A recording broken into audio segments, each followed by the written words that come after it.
મિત્રો આ વિડીયોમાં હું તમને કેદારનાથ મંદિર વિશે જણાવીશ। કેદારનાથ એ ભારત દેશના ઉત્તર ભાગમાં આવેલા ઉત્તરાખંડ રાજ્યમાં રુદ્રપ્રયાગ જિલ્લામાં આવેલું છે, જે 12 જ્યોતિર્લિંગો પૈકીના એક એવા શ્રી કેદારનાથ મંદિર માટે પ્રખ્યાત છે।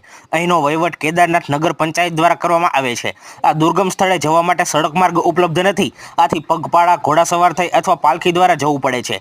આ સ્થળ દરિયાઈ સપાટીથી 3853 મીટર જેટલી ઊંચાઈ પર આવેલું હોવાને કારણે અહીં વર્ષના 6 મહિના જેટલો સમય બરફ છવાયેલો રહે છે।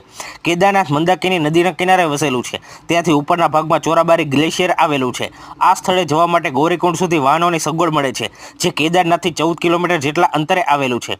સૌથી નજીકના રેલવે સ્ટેશન હરિદ્વાર, ઋષિકેશ અને વિમાન મથક દહેરાદૂન ખાતે આવેલા છે। પૌરાણિક માન્યતા અનુસાર આ મંદિર પાંડવોએ બંધાવ્યું હતું અને શ્રી આદિશંકરાચાર્યએ તેનો પુનરુદ્ધાર કરાવ્યો હતો, અને હિમાલયમાં આવેલા 4 ધામ પૈકીનું આ એક ધામ ગણાય છે।